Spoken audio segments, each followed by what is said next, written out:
Please welcome Dr. William Jackson of the General Authority 70 of the Church of Jesus Christ of Latter-day Saints to discuss how to improve health globally through medical, missionary, and humanitarian work.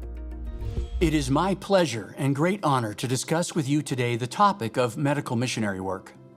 Charity, reaching out to and serving those in need, is a foundational pillar for many of the world's great religions. For centuries, we have witnessed the many humanitarian expressions of personal religious conviction. Indeed, until recently, religious groups were the predominant source of charitable health care. Even today, many provide more aid and are serving in more countries than many governments. Despite the recent explosion of secular NGOs, faith-based groups continue to be ubiquitous geopolitical players of good. Why do they do it? First and foremost, because it is the right thing to do. The need exists. Many believe they will be judged and held accountable for how they treat others, for how they use their talents to lift the arms that hang down and strengthen the feeble knees. They have made personal promises to God to go about doing good. The two great commandments spoken of by Jesus in the Bible are, first, to love God with all your heart and soul, and second, to love one another as He loves us.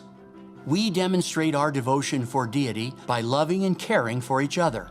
When we are serving our fellow man, we are actually serving God.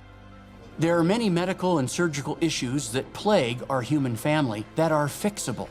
Conditions for which a single simple operation, a single inoculation, or a single medical device or prescription can change the quality of a life dramatically.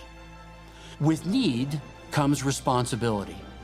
Time has taught us that there are good, better, and best ways to bless others, and some lessons learned that we would probably rather forget. We have all witnessed unfortunate outcomes that were likely unintended, but very real.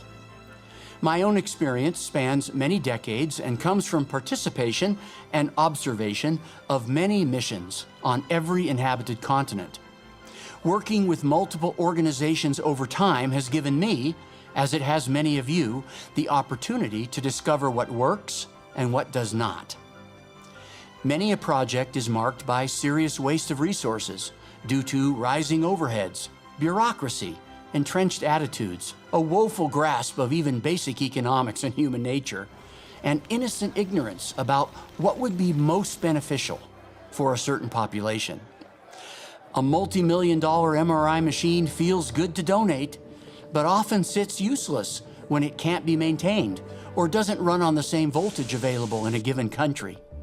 Additional common obstacles to successful missions include language barriers, poor awareness of local customs and culture, contrasts between Western science and local beliefs, limited liability and accountability, lack of sustainability and continuity, marginalizing or ostracizing the local medical establishment, poor knowledge of the patients, and claims of evangelism and colonialism, to name but a few.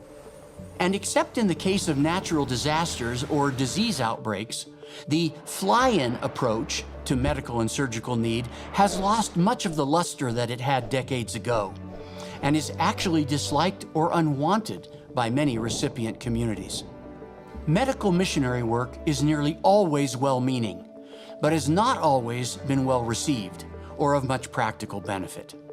What are some things to consider when providing humanitarian service?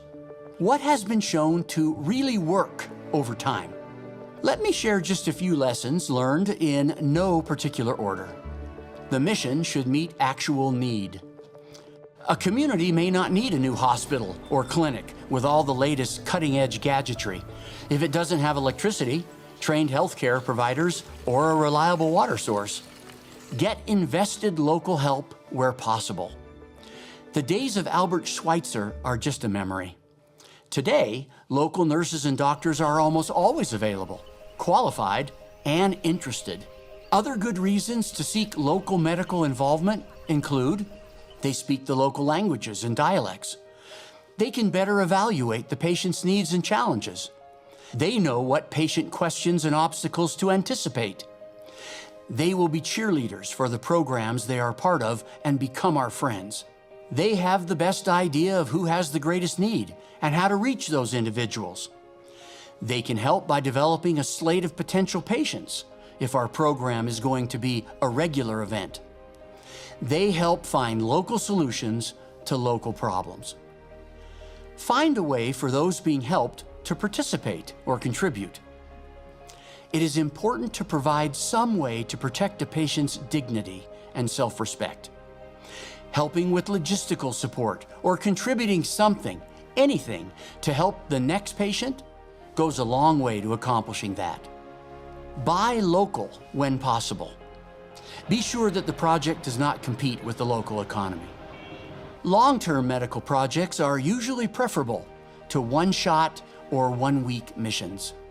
Make sure that participants in missions, foreign or local, are appropriately qualified.